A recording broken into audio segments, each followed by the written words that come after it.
आइए स्टूडेंट्स, आज के इस वीडियो में हम लोग एनसीईआरटी कक्षा 10 विषय गणित के अध्याय 5 के बारे में पढ़ने जा रहे हैं। तो अध्याय 5 है आपका समांतर श्रेणियां, जिसे इंग्लिश में कहा जाता है अरिथमेटिक प्रोग्रेशन, और शॉर्ट में संक्षेप में इसे हम लोग एपी कहते हैं। ठीक है, तो हम लोग बार बार समांतर श्रेणियां न बोल करके इस चैप्टर में जब भी समांतर श्रेणियां की बात होगी तो हम लोग शॉर्ट में एपी बोलेंगे। तो आप लोग को समझ जाना है कि एपी का मतलब समांतर श्रेणियां के बारे में बोला जा रहा है। ठीक है, तो चलिए सबसे पहले यह देख लेते हैं हम लोग कि इस चैप्टर में हमें पढ़ना क्या क्या है और कैसे पढ़ना है, किस प्लानिंग के तहत हमें पढ़ाई करनी है।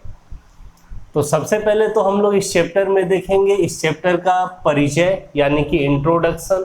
और इंट्रोडक्शन में हम लोग क्या देखेंगे, तो इंट्रोडक्शन में हम लोग देखेंगे समांतर श्रेणी किसे कहते हैं, यानी कि समांतर श्रेणी क्या होता है, और उसके बाद समांतर श्रेणी के पद क्या होते हैं। सवालों को सॉल्व करने में समांतर श्रेणी के पद की भी जरूरत पड़ती है, तो वो भी हम लोग समझेंगे। उसके बाद हम लोग देखेंगे कि समांतर श्रेणी का सार्व अंतर किसे कहते हैं। सार्व अंतर को इंग्लिश में हम लोग कॉमन डिफरेंस कहते हैं, इसे भी समझेंगे। उसके बाद हम लोग समझेंगे कि समांतर श्रेणी का व्यापक रूप क्या होता है, जनरल फॉर्म क्या होता है। और उसके बाद हम लोग देखेंगे समांतर श्रेणी का प्रकार, यानी कि समांतर श्रेणी कितने प्रकार के होते हैं, क्या क्या होते हैं, उसे हम लोग समझेंगे। जब इतने सारे टॉपिक को हम लोग समझ लेंगे तो हमारा प्रश्नावली 5.1 जो है वो हम लोग आसानी से फिर सॉल्व कर लेंगे। ठीक है, चलते हैं उसके बाद दूसरे टॉपिक पे। दूसरे टॉपिक में हमें पढ़ना है एपी का एनवां पद, यानी कि nth term of an AP, या उसी को कहा जाता है एपी का व्यापक पद भी, यानी कि general term of an AP, या इसी का तीसरा नाम एपी का अंतिम पद, last term of an AP. ये तीनों चीज एक ही होता है, इसे हम लोग समझेंगे फिर जब इस टॉपिक को पढ़ेंगे। और उसके बाद फिर आगे देखिए एपी का अंतिम से एनवां पद, यानी अंतिम से कहने का मतलब क्या, प्रथम पद की ओर। देखिए यहाँ ब्रैकेट में लिखा हुआ है, जो कोई एपी होगा पहला दूसरा तीसरा चौथा पद से जाते जाते लास्ट में कोई पद होगा अंतिम पद, तो अंतिम से भी एनवां पद आपसे पूछा जाता है सवाल में कि बताइए। जैसे कि यह जो है पहला टॉपिक एपी का एनवां पद, मतलब कि शुरू से एनवां पद इसमें बताना रहता है कि शुरू से आप बताइए 10वां पद 20वां पद क्या है एपी का, और इसमें बताना होता है कि अंतिम से 20वां पद या 10वां पद या कोई भी पद आपसे पूछा जा सकता है। तो उसका एक फॉर्मूला होता है एपी का अंतिम से एनवां पद निकालने का, उसको हम लोग देखेंगे। इसी को इंग्लिश में कहा जाता है nth term of an AP from the end, यानी कि अंतिम से। जब इतना सारा टॉपिक हम लोग पढ़ लेंगे तो हमारा प्रश्नावली 5.2 जो है वो फिर आसानी से सॉल्व हो जाएगा। आते हैं तीसरे टॉपिक पे हम लोग। तीसरे टॉपिक में हमें पढ़ना है एपी के प्रथम n पदों का योग, यानी कि sum of first n terms of an AP. कोई एपी दिया रहेगा तो आपको एपी का प्रथम n पदों का योग का मतलब कि शुरू से लेकर के 10 पदों का योग पूछा जा सकता है, शुरू से 20 पदों का योग पूछा जा सकता है, तो वो सब हम लोग निकालने सीखेंगे इस टॉपिक में। ठीक है, इसका भी एक फार्मूला रहेगा जो हम लोग सीखेंगे, और उसके बाद ये समझ लेंगे तो हमारा प्रश्नावली 5.3 आसानी से सॉल्व हो जाएगा। और प्रश्नावली 5.4 जो कि ऐच्छिक है, यानी कि एग्जाम पॉइंट से नहीं है, लेकिन नॉलेज के लिए पढ़ना है समझना है, तो हम लोग उसको भी देख लेंगे। तो हमारा जो पूरा चैप्टर है हम लोग इसी प्लान के तहत पढ़ने वाले हैं। ठीक है, तो इसका स्क्रीनशॉट आप लोग ले लीजिए। तो आइए अब हम लोग एपी का परिचय देखते हैं कि एपी क्या होता है, किसे कहते हैं, इसे हम लोग समझेंगे। तो एपी को समझने से पहले हम लोग कुछ संख्याओं की सूची लेते हैं, जिसे हम लोग सीक्वेंस या अनुक्रम कहते हैं। वो क्या होता है इसको पहले आप समझिए। सीक्वेंस या इसे हम लोग अनुक्रम कहते हैं। संख्याओं की ऐसी सूची जो एक खास पैटर्न खास नियम पे आधारित होती है, उसे हम लोग सीक्वेंस या अनुक्रम कहते हैं। जैसे कि देखिए 1 ले लिए, फिर यहाँ पे हम ले लेते हैं 8, फिर यहाँ 27 और यहाँ 64, और इस तरह से फिर डॉट डॉट डॉट दे दिए। इसका मतलब ये इसी तरह से चलता जाएगा, आगे संख्या को लिखा जाएगा। और कुछ ले लेते हैं जैसे कि 2, 4, 6, 8, फिर ये चलता जाएगा। और कुछ ले लेते हैं 1, 3, 5, 7, इस तरह से ये चलता जा रहा है। और एक ले लेते हैं 1, 4, 9, 16 और इस तरह से ये भी चलता जा रहा है। और एक दो उदाहरण लेते हैं तब आप लोग का एकदम क्लियर हो जाएगा। जैसे कि 1, 2, 5, 9, 11, 12 ... 3, 4, -5, 3, 8, इस तरह से ले लिए। तो देखिए यहाँ पर हम लोगों ने संख्याओं की कुछ सूची ली है। तो इसमें से कौन कौन से संख्याओं की सूची को हम लोग अनुक्रम या सीक्वेंस कहेंगे, ये देखिए। जैसे कि अगर पहले वाले को चेक करते हैं तो क्या यह जो सूची है कुछ खास पैटर्न पे आधारित है? तो हाँ, यह एक खास पैटर्न पे आधारित है। क्या?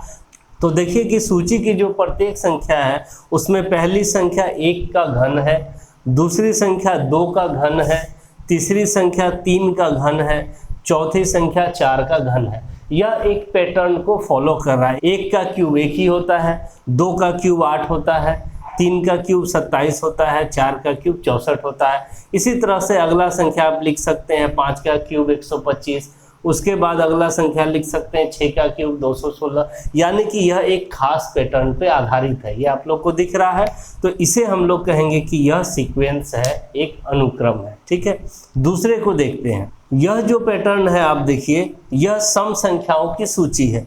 2 है, 2 के बाद 4 है, 4 के बाद 6 है, 8 है। फिर अगला संख्या आपसे पूछा जाएगा तो आप लिख सकते हैं आसानी से 10, फिर 12। तो यह भी एक खास पैटर्न पर आधारित है, तो यह भी सीक्वेंस या अनुक्रम हुआ। तीसरी सूची को देखते हैं। तो यहाँ पर जो संख्याओं की सूची है वह विषम संख्या लिखी हुई है। देखिए 1, 1 के बाद 3, 3 के बाद 5, 5 के बाद 7। अब इससे आगे पूछेंगे तो आप लोग 9 बताएंगे, फिर 11 बताएंगे, फिर 13 बताएंगे। यह भी एक खास पैटर्न पे आधारित है, तो यह भी हो गया आपका अनुक्रम। ठीक है, आगे देखते हैं इसे। तो यह भी एक खास पैटर्न पे आधारित है। पहला संख्या 1 का वर्ग है, स्क्वायर है। दूसरी संख्या 2 का वर्ग है, 2 का वर्ग 4 होता है। तीसरी संख्या 3 का वर्ग है, 3 का वर्ग 9 होता है। चौथी संख्या 4 का वर्ग है, 16। उसी तरह से पांचवा जो संख्या होगा वह 5 का वर्ग 25 हो जाएगा। छठा संख्या जो होगा वह 6 का वर्ग 36 हो जाएगा। तो यह भी एक खास पैटर्न पे आधारित है। आपसे पूछा जाएगा अगला संख्या तो आप बता सकते हैं। तो इस तरह से आप देख रहे हैं ये चारों जो है एक खास पैटर्न पे आधारित है, तो इसे हम लोग सीक्वेंस या अनुक्रम कहेंगे। अब आते हैं इधर वाले संख्या को आप देखिए, तो क्या यह कोई खास पैटर्न पे आधारित है? तो यह कोई भी पैटर्न पे आधारित नहीं है। यहाँ 1 है, 1 के बाद 2 है, और 2 के बाद देखिए 5 है। मतलब कि 1 में 1 जोड़ के 2 बनाया, 2 में 3 जोड़ के 5 बनाया, 5 में 4 जोड़ करके 9 आ जाएगा। लेकिन फिर 9 में 2 जोड़ के 11, फिर 11 में 1 जोड़ के 12। फिर अगला संख्या आपसे पूछेंगे तो आप क्या बताएंगे? कोई भी पैटर्न यहाँ पे दिख नहीं रहा है आपको, कोई भी पैटर्न आप लोग को यहाँ पर दिख नहीं रहा है कि आप अगले संख्या में उसे लागू करके बता सके। तो यह संख्याओं की सूची को हम लोग अनुक्रम या सीक्वेंस नहीं बोल सकते हैं। उसी तरह से इसे देखिए, 3 के बाद 4 है, 3 में 1 जोड़ने से 4 मिला, और 4 के बाद सीधे -5 है, फिर 3 है, फिर 8 है। तो यहाँ पर भी संख्याओं के बीच में कोई खास पैटर्न, एक निश्चित पैटर्न आपको नहीं दिख रहा है। आप अगले संख्या के बारे में कुछ भी नहीं कह सकते हैं कि क्या आने वाला है। तो यह भी आपका अनुक्रम या सीक्वेंस नहीं है। तो अनुक्रम आप लोग समझ गए क्या होता है? संख्याओं की ऐसी सूची जो एक खास निश्चित पैटर्न पर आधारित होती है, उसे हम लोग अनुक्रम कहते हैं। अब इसी अनुक्रम में जो संख्या सब आपको दिख रहा है, उस संख्याओं को उसका पद कहते हैं। अब इसी सीक्वेंस में अनुक्रम में जो संख्या आपको दिख रहा है लिखा हुआ, उसे ही पद कहते हैं हम लोग। जैसे 1 हो गया पहला पद, 8 हो गया दूसरा पद, 27 हो गया तीसरा पद, 64 हो गया चौथा पद। ठीक है, इसी तरह से आगे रहेगा तो 5वां पद। उसी तरह से दूसरे अनुक्रम में देखते हैं तो 2 हो गया पहला पद, 4 हो गया दूसरा पद, 6 हो गया तीसरा पद, 8 हो गया चौथा पद। यानी आप लोग समझ गए होंगे कि पद किसे कहते हैं हम लोग अनुक्रम का। जो संख्याएं होती है उसी में जो पहला संख्या होगा उसको प्रथम पद बोल देंगे, दूसरी संख्या को दूसरा पद, तीसरी संख्या को तीसरा पद, ऐसे ही बोलते हैं। ठीक है, तो अब देखिए कि इसी अनुक्रम, इसी सीक्वेंस में एक खास गुण रहे, एक खास पैटर्न को फॉलो करे, तो यही सीक्वेंस, यही अनुक्रम समांतर श्रेणी बन जाता है। तो देखिए क्या होता है परिभाषा, संख्याओं की ऐसी सूची जिसमें प्रत्येक पद पहले पद को छोड़कर, यहाँ ब्रैकेट में लिखा गया है, यानी कि जो सूची देखना है आपको पहला पद को छोड़ करके बात किया जा रहा है। तो संख्याओं की ऐसी सूची जिसमें प्रत्येक पद, आपको यहाँ से शुरू करना है पहला पद को छोड़कर, अपने पहले पद में एक निश्चित संख्या, और निश्चित संख्या कुछ भी हो सकता है, धनात्मक, ऋणात्मक या शून्य भी हो सकता है, जोड़ने से प्राप्त होता है, एपी कहलाता है। ठीक है, तो देखिए इसमें क्या बोला गया है कि एपी क्या होता है, संख्याओं की ऐसी सूची जिसमें प्रत्येक पद अपने पहले पद में एक निश्चित संख्या जोड़ने से प्राप्त होता है, उसी सूची को हम लोग एपी कहते हैं। तो जैसे यहाँ पर देखते हैं हम लोग, तो यह वाला एपी नहीं है। एपी क्यों नहीं है, तो देखिए यहाँ पर कि यहाँ पर दूसरा पद क्या है, 8 है। तो पहले पद में क्या जोड़ने से 8 मिल रहा है, तो पहला पद में अगर हम 7 जोड़ देते हैं तो 8 मिल गया। फिर देखिए इसका तीसरा पद क्या है, 27। तो दूसरा पद यानी कि 8 में क्या जोड़ने से 27 मिल रहा है, तो 19 को जोड़ने से 27 मिल रहा है। तो यहाँ पर आप देख रहे हैं कि जो दूसरा पद है वो पहले पद में 7 जोड़ने से मिला था, और जो तीसरा पद है वो दूसरे पद में 19 जोड़ने से मिला।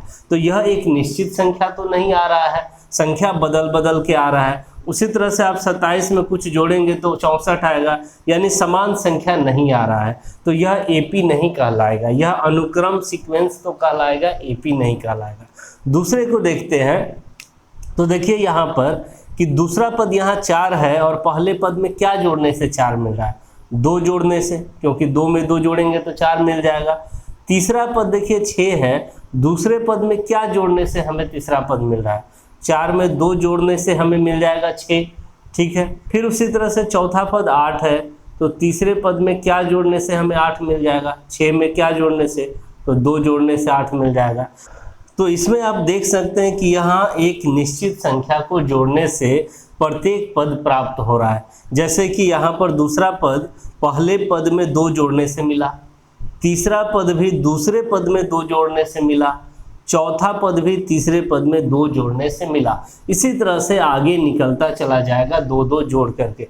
तो जब एक निश्चित संख्या को जोड़ने से प्राप्त होता है प्रत्येक पद किसी सूची का, तो उसे ही हम लोग एपी कहते हैं। यानी कि ये वाला जो है ये आपका एपी हो गया। क्या हो गया, एपी हो गया। उसी तरह से इसको देखिए, 1, 3, 5, 7 है, तो 1 में 2 जोड़ने से 3, 3 में 2 जोड़ने से 5, 5 में 2 जोड़ने से 7, सभी में 2-2 जोड़ने से आता चला जा रहा है। तो यहाँ पर निश्चित संख्या फिर क्या मिल रहा है आपको, 2 मिल रहा है। तो यह भी क्या हो गया, यह भी आपका एपी हो गया। समझ में आ रहा है। उसी तरह से आप इसको देख रहे हैं, तो यहाँ पर देखिए कोई एक निश्चित संख्या जोड़ने से आपको नहीं मिल रहा है। 1 में 3 जोड़ रहे हैं तो 4, 4 में 5 जोड़ रहे हैं तो 9, और 9 में 7 जोड़ रहे हैं तो 16। एक निश्चित संख्या नहीं मिल रहा है, संख्या बदल बदल के आ रहा है। तो यह भी आपका एपी नहीं होगा। तो इससे आप समझ गए होंगे कि संख्याओं की ऐसी सूची जिसमें प्रत्येक पद पहले पद को छोड़ करके जो दूसरा, तीसरा, चौथा पद है उसके बारे में कहा जा रहा है, कि जिसमें प्रत्येक पद अपने पहले पद में एक निश्चित संख्या, और निश्चित संख्या अभी कुछ भी हो सकता है, धनात्मक, ऋणात्मक या शून्य जोड़ने से प्राप्त होता है, वह एपी कहलाता है। तो यहाँ 2 एपी आप लोग को दिख रहा है। अब देखिए सूची के प्रत्येक संख्या को एपी का पद कहते हैं। जैसे यह एक एपी हो गया, 2, 4, 6, 8, तो यह हो गया 2 पहला पद, 4 हो गया दूसरा पद, 6 हो गया तीसरा पद, 8 हो गया चौथा पद। इसी तरह से पद हम लोग गिन के बता सकते हैं। और यह निश्चित संख्या एपी का सार्वंतर, और सार्वंतर को हम लोग डी से सूचित करते हैं, क्योंकि इसका इंग्लिश होता है कॉमन डिफरेंस, इसीलिए डी से सूचित किया जाता है सार्वंतर को। तो यह निश्चित संख्या एपी का सार्वंतर कहलाता है। कौन सा निश्चित संख्या, जो आपको जोड़ने से संख्या प्राप्त होते जा रहा है। जैसे इस एपी के लिए निश्चित संख्या 2 है, क्योंकि 2 जोड़ने से आपको देखिए प्रत्येक बाद वाला पद मिलता चला जा रहा है। तो इस एपी के लिए सार्वंतर 2 हो जाएगा। उसी तरह से इस एपी में भी सार्वंतर 2 ही है। 1 में 2 जोड़ रहे हैं तो 3, 3 में 2 जोड़ रहे हैं तो 5, 5 में 2 जोड़ रहे हैं तो 7। तो यहाँ भी आपका सार्वंतर 2 ही है। लेकिन अभी हम लोग और भी एग्जाम्पल देखेंगे जिसमें आपको ऋणात्मक भी दिखेगा, शून्य भी दिखेगा, और धनात्मक संख्या कुछ भी सार्वंतर हो सकता है। उसे हम लोग समझेंगे, और फिर सार्व अंतर निकालने का फॉर्मूला क्या होता है वो भी हम लोग समझेंगे। तो यहाँ तक का आप लोग स्क्रीनशॉट ले लीजिए। अब हम लोग आगे बढ़ते हैं। एपी के पहले पद को A1, यहाँ पर ब्रैकेट में ए भी लिखा हुआ है, या ए से भी सूचित किया जाता है। दूसरे पद को A2 से, तीसरे पद को A3 से, और उसी तरह से चौथे पद को A4 से, पांचवें पद को A5 से, और nवें पद को AN से सूचित किया जाता है। ये आपका लिखा हुआ है यहाँ पर। यदि किसी AP में n पद हैं तो AP A1, A2, A3 ... AN हो जाता है। यानी कोई भी AP अगर आपको लिखा हुआ है, जैसे कि यहाँ पर कुछ AP लिखा हुआ है, तो AP का पहला पद को हम लोग A1 से सूचित करते हैं। जैसे इस AP के लिए अगर हम बात करें तो पहला पद 10 हो जाएगा, तो A1 बराबर 10 लिखेंगे, या A बराबर भी 10 लिखेंगे, क्योंकि यहाँ पर A1 या A दोनों से सूचित किया जाता है पहले पद को। दूसरा पद जैसे यहाँ 20 है तो A2 बराबर 20 लिखेंगे, और तीसरा पद 30 है तो A3 बराबर 30 लिखेंगे। तो इसी क्रम से हम लोग लिखते हैं जब सवालों को सॉल्व करते हैं, ठीक है। और देखिए कि सार्व अंतर क्या होता है किसी AP का। तो कोई भी दो क्रमागत पद ले लीजिए आप, और बाद वाले पद में उसके पहले वाले पद को अगर आप घटा देते हैं तो जो अंतर आता है उसी को यहाँ पर सार्व अंतर कहा जाता है। जैसे कि यहाँ देखिए इस AP का दूसरा पद A2 है और पहला पद A1 है, तो दूसरे पद में हम लोग पहले पद को घटा देंगे A2 माइनस A1, तो आपका सार्वंतर निकल जाता है। या नहीं तो तीसरे पद में आप दूसरे पद को घटा दीजिए, तो जो डिफरेंस आएगा, जो अंतर आएगा वो भी सार्वंतर ही आएगा। इसी तरह से आप कोई भी दो पद ले सकते हैं लगातार का, चौथा में तीसरा को घटा लीजिए, या पांचवें में चौथे को घटा लीजिए, या छठे में पांचवें को घटा लीजिए। यानी कि कोई भी दो लगातार पद लीजिए और बाद वाले पद में उसके पहले वाले पद को घटा दीजिए, तो जो अंतर होता है उसे ही सार्वंतर कहा जाता है। वही बात यहाँ पर लिखा हुआ है कि सार्वंतर बराबर A2 माइनस A1 बराबर A3 माइनस A2 बराबर, फिर ... बहुत सारा इसमें लिख सकते हैं आप, A4 माइनस A3 या A5 माइनस A4। और अगर लास्ट वाला पद AN है तो उसके पहला वाला पद होगा यहाँ पर क्या चीज़, तो उसके पहला वाला पद होता है AN माइनस 1। कैसे, देखिए जैसे कि अगर बाद वाला पद 3 है तो उसका पहला वाला पद 3 में 1 घटाने से 2 मिला है तो A2 हो गया। तो उसी तरह से अगर बाद वाला पद AN है तो N में 1 घटा दीजिए N माइनस 1, ये इसका पहला वाला पद हो जाएगा। तो AN में अगर हम AN माइनस 1 को घटाते हैं तो वह भी सार्वंतर के ही बराबर आएगा। तो हम लोग फॉर्मूला के रूप में जनरली यही वाला यूज कर लेते हैं। जब भी सार्वंतर निकालना होता है AP का, हम दूसरे पद में पहले पद को घटा लेते हैं। आप कोई भी काम कर सकते हैं, हमेशा सार्वंतर बराबर ही आएगा। आप चाहें तो कोई भी दो पद उठा करके बाद में पहले को घटा सकते हैं, लेकिन जनरली एक फॉर्मूला ही ये बन गया है कि D equal to A2 minus A1, यानी दूसरे पद में पहले पद को घटाते हैं तो वह सार्वंतर हो जाता है। आपको ये फॉर्मूला याद रखना है कि D equal to A2 minus A1, यानी कि सार्वंतर बराबर दूसरा पद घटा पहला पद होता है, ठीक है। तो यहाँ पर देखिए हमने कुछ AP लिखा है और उस AP का पहला पद, दूसरा पद, तीसरा पद और सार्वंतर क्या होगा, चलिए उसे हम लोग समझते हैं। तो पहले वाले AP में अगर हम चलते हैं तो इसका प्रथम पद यानी पहला पद क्या है, तो देखिए यहाँ पर 10 है, तो हम लोग बोलेंगे कि यहाँ A1 बराबर 10 है, या इसको हम A बराबर भी 10 लिखते हैं। दोनों चीज़ है, इसमें कभी कंफ्यूजन नहीं होना है। A1 बोलें या A बोलें, दोनों सेम ही चीज़ होता है। पहला पद, दूसरा पद क्या है तो 20 है, तो हम लोग ऐसे लिख सकते हैं A2 बराबर 20। तीसरा पद क्या है 30 है, तो A3 बराबर 30 लिखेंगे। इसी तरह से जितना भी पद रहेगा हम लोग ऐसे लिख सकते हैं। तो अब देखिए इस AP का सार्वंतर यानी D बराबर क्या होगा, तो D का फॉर्मूला हम लोग सीख चुके हैं।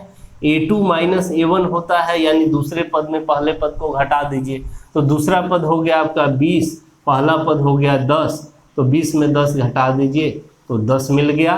यानी कि यही हो गया आपका एक निश्चित संख्या, जो आप प्रत्येक पहले वाले पद में जोड़िए तो दूसरा पद, तीसरा पद निकलता चला जाएगा। देखिए जैसे 10 में 10 जोड़ेंगे तो 20, 20 में 10 जोड़ेंगे तो 30, 30 में 10 जोड़ेंगे तो 40, फिर 40 में 10 जोड़ेंगे तो 50, ऐसे ही निकलता चला जाएगा। अब दूसरे AP में आते हैं। दूसरे एपी का अगर हम पहला पद पूछे आपसे तो क्या होगा? तो देखिए पहला पद जो A1 है वह हो जाएगा आपका 7, दूसरा पद जो है वह हो जाएगा आपका 5, उसी तरह से तीसरा पद 3, चौथा पद 1, ये सब हो जाएगा। और सारवंतर अगर पूछे कि क्या होगा, तो दूसरा पद घटाओ पहला पद A2 माइनस A1, दूसरा पद 5 है और पहला पद 7 है, तो 5 में 7 घटा दिए तो -2 आ गया। तो देखिए आप लोग को कभी कंफ्यूजन नहीं करना है कि यहाँ पर 7 बड़ी संख्या है 5 छोटी संख्या है, तो आप 7 में 5 घटा दीजिए 2 निकल जाएगा तो वह सारवंतर हो जाएगा, वो गलत हो जाएगा। आपके एपी में दूसरा पद पहले पद से चाहे छोटा रहे या बड़ा रहे या बराबर रहे, नियम आपको वही फॉलो करना है कि दूसरे पद में ही पहले पद को घटाना है, तो वही जो संख्या आएगा वो अंतर जो आएगा वही आपका सारवंतर कहलाएगा। तो देखिए यहाँ पर 5 में 7 घटाए हैं तो क्या आ गया है -2। अब देखिए हम बताए भी थे कि सारवंतर जो है वह ऋणात्मक भी हो सकता है, धनात्मक भी हो सकता है या शून्य भी हो सकता है। तो यहाँ पर सारवंतर आया आपका क्या -2 आया, यानी कि आप इस एपी का प्रत्येक पद में -2 जोड़िए तो आपका बाद वाला पद निकलता चला जाएगा।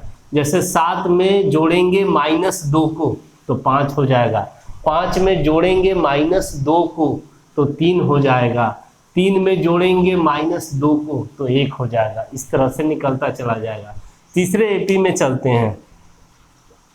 तीसरे एपी का प्रथम पद क्या है? 2 है, दूसरा पद क्या है? वो भी 2 है, तीसरा पद क्या है? वो भी 2 है, चौथा पद क्या है? 2 है, यह भी एक एपी ही है। तो अब इसका सारवंतर अगर पूछें तो सारवंतर का फॉर्मूला जानते हैं आप लोग, A2 माइनस A1 होता है, दूसरा पद घटाओ पहला पद, तो A2 हो गया 2 और A1 भी हो गया 2, यानी कि क्या हो गया यहाँ सारवंतर 0 हो गया। तो सारवंतर 0 भी हो सकता है, यानी कि आप प्रत्येक पद में 0 जोड़िए तो आपको बाद वाला पद इस एपी का निकलता चला जाएगा। 2 में 0 जोड़ेंगे तो 2, फिर 2 में 0 जोड़ेंगे तो 2, ऐसे ही निकलता चला जाएगा। अब आते हैं चौथे एपी पर। चौथा में देखिए आपका पहला पद क्या है? तो -1.0 है, तो A1 हो गया आपका -1.0। दूसरा पद क्या है? -1.5 है, तो A2 बराबर हो गया -1.5।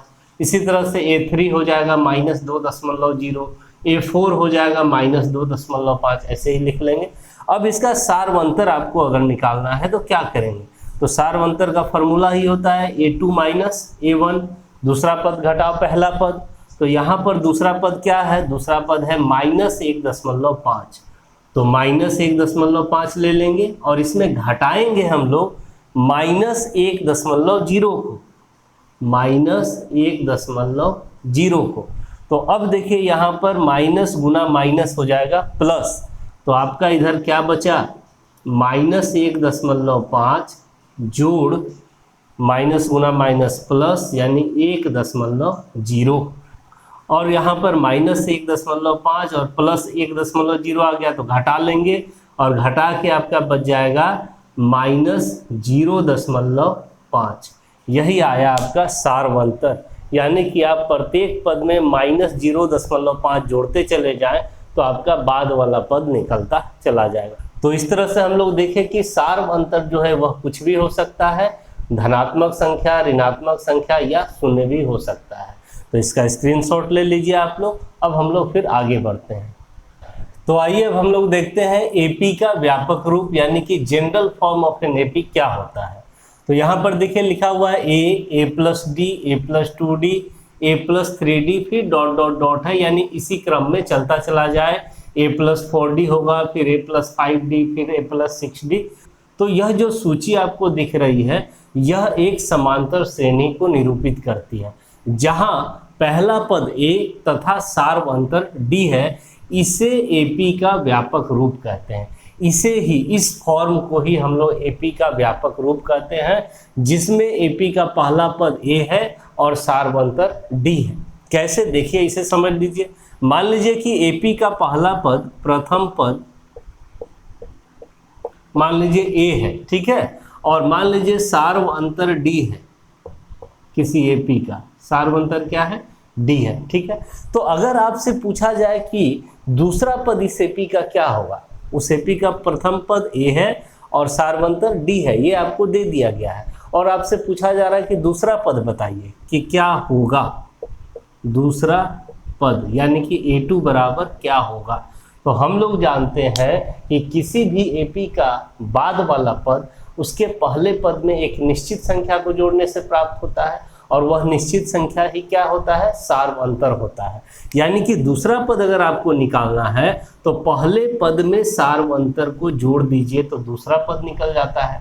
उसी तरह से अगर पूछे कि तीसरा पद क्या होगा, यानी कि A3 क्या होगा, तो फिर देखिए A3 का बात हो रहा है यानी कि तीसरा पद का, तो तीसरा पद कैसे निकलेगा, फिर उसके पहले पद यानी कि दूसरे पद में फिर सार्वंतर जोड़ दीजिए तो तीसरा पद निकल जाएगा। तो दूसरा पद आपका क्या है, A प्लस डी है, और इसमें फिर सार्वंतर जोड़ दीजिए डी को, तो यह क्या बन जाएगा, यह बन जाएगा A प्लस 2D। दिख रहा है। उसी तरह से अगर हम पूछें चौथा पद क्या होगा, A4 बराबर क्या होगा, तो देखिए चौथा पद को निकालने के लिए आपको फिर से तीसरे पद में डी को जोड़ दीजिए तो चौथा पद निकल जाएगा। तो तीसरा पद आपका यहाँ पर A प्लस 2D निकला हुआ है, इसमें डी जोड़ देंगे तो यह बन गया A प्लस 3D। तो दिख रहा है, इसी क्रम में आप चौथा पद, पांचवा पद, छठा पद निकाल सकते हैं। तो आपको जो सूची दिख रहा है, क्या दिख रहा है, देखिए पहला पद A, दूसरा पद A प्लस D, तीसरा पद A प्लस 2D, चौथा पद A प्लस 3D, ऐसे ही निकलता चला जाएगा। पांचवा पद A प्लस 4D, इसी क्रम में आप निकालते चले जाएंगे। तो इसे ही हम लोग एपी का व्यापक रूप जनरल फॉर्म कहते हैं। आप कोई भी दो क्रमागत पद उठा लीजिए और दूसरे पद में पहले पद को आप घटाइए तो देखिए जो अंतर आएगा वह डी ही आएगा, यानी कि सार्वंतर डी ही आएगा। एक चेक भी कर लेते हैं, जैसे ये दोनों पद हम ले लेते हैं यहाँ से, ये हो गया आपका चौथा पद, हम चौथा पद में तीसरे पद को घटाते हैं तो A प्लस 3D में हम घटा देते हैं A प्लस 2D को, तो देखिए क्या मिलता है हमें, A plus 3D minus A minus 2D, A cut गया, 3D में 2D घट जाएगा तो D बच गया, तो सार्वंतर निकल गया यानी D के ही बराबर। अब कोई भी दो पद ले लीजिए, तीसरे में दूसरे को घटा लीजिए तो D ही निकलेगा। तो इसीलिए इस फॉर्म को एपी का जनरल फॉर्म कहा जाता है। इसका भी यूज होता है सवाल को बनाने में, तो आप लोग को इसे भी ध्यान में रखना चाहिए। तो इसका स्क्रीनशॉट ले लीजिए। अब हम लोग आगे बढ़ते हैं। तो आइए अब हम लोग एपी के प्रकार को देखते हैं। एपी के प्रकार यानी कि टाइप्स ऑफ एपी। तो एपी के दो ही प्रकार होते हैं। पहले का नाम है परिमित एपी जिसे फाइनाइट एपी कहते हैं, और दूसरा है अपरिमित एपी जिसे इनफाइनाइट एपी कहते हैं। तो परिमित एपी क्या होता है इसे समझते हैं हम लोग। वह एपी जिसमें पदों की संख्या निश्चित होती है उसे परिमित एपी कहते हैं। परिमित एपी में अंतिम पद मौजूद रहता है। तो ऐसा एपी जिसमें पदों की संख्या निश्चित हो, 10 पद है या 20 पद है या 50 पद है या 100 पद है, यानी कि जिसमें अंतिम पद आपको दिया रहेगा, उसे ही हम लोग परिमित एपी कहेंगे। जैसे उदाहरण के तौर पे देखिए 2, 4, 6, 8 फिर डॉट डॉट डॉट, मतलब बीच में बहुत सारे पद हैं और अंतिम में 100 है। इसका मतलब कि इस एपी के पदों की संख्या आपको पता है, आप निकाल सकते हैं। जब अंतिम पद आपको दिया है तो आप पदों की संख्या बता सकते हैं कि कितना है। तो आइए अब हम लोग दूसरा उदाहरण देखते हैं। देखिए यहाँ पर एपी है 5, 7, 9, 11 और 13।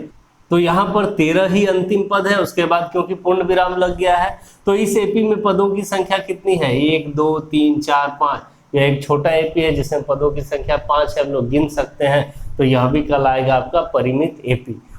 तो आइए हम लोग तीसरे उदाहरण को देखते हैं। 10, 20, 30, 40 से लेकर के कहाँ तक है, 1000 तक है, और 1000 के बाद तो फिर डॉट डॉट डॉट नहीं है, इसका मतलब यही अंतिम पद है। तो यह भी आपका एक परिमित एपी हो गया। अब बात ये कि इस एपी में पदों की संख्या कितनी है, तो वह हम लोग जब प्रश्नावली के प्रश्नों को हल करेंगे तो वहाँ सीखेंगे कि कैसे इस एपी में अगर अंतिम पद दिया है तो हम पदों की संख्या निकाल सकते हैं। आइए चौथे पर, यहाँ पर एपी है 21, 19, 17, 15, 13 और 11, फिर यहाँ पर पूर्ण विराम है, डॉट डॉट डॉट तो नहीं है, तो यह 11 ही इस एपी का अंतिम पद हो गया। और यह एक परिमित एपी हो गया क्योंकि इसमें पदों की संख्या निश्चित है, 1 2 3 4 5 6। तो आइए अब हम लोग अपरिमित एपी को देखते हैं। अपरिमित एपी यानी कि इनफाइनाइट एपी, वह एपी जिसमें पदों की संख्या अनिश्चित इनफाइनाइट होती है उसे अपरिमित एपी कहते हैं। अपरिमित एपी में अंतिम पद नहीं रहता है।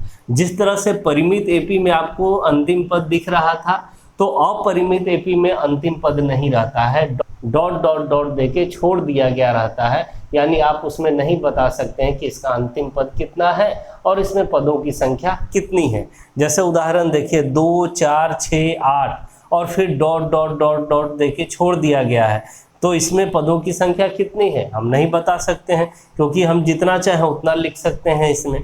उसी तरह से दूसरा उदाहरण देखिए 5 7 9 11 फिर डॉट डॉट डॉट देके छोड़ दिया गया है, यानी अंतिम पद आपको नहीं दिख रहा है, कुछ भी डॉट डॉट डॉट देके छोड़ दिया गया है, तो यह एक अपरिमित एपी हो गया, इनफाइनाइट एपी हो गया। तीसरा उदाहरण 7 5 3 1 फिर डॉट डॉट डॉट है, तो यह भी अपरिमित एपी हो गया। चौथा -1.0 -1.5 -2.0 -2.5 फिर डॉट डॉट डॉट है, अंतिम पद नहीं है, तो यह एक अपरिमित एपी हो गया। तो इस तरह से इस वीडियो में हम लोग परिचय और उसके अंदर जो छोटे छोटे टॉपिक थे सभी को हम लोग देख लिए, अच्छे तरीके से समझ लिए। तो अब हम लोग प्रश्नावली 5.1 के प्रश्नों को आसानी से सॉल्व कर सकते हैं। तो नेक्स्ट वीडियो में हम लोग अब प्रश्नावली 5.1 के प्रश्नों को सॉल्व करेंगे। अगर वीडियो अच्छा लगा हो, समझ में आया हो, तो वीडियो को लाइक करें, शेयर करें और न्यू अपडेट्स के लिए मेरे चैनल को भी सब्सक्राइब कर लें। Thank you.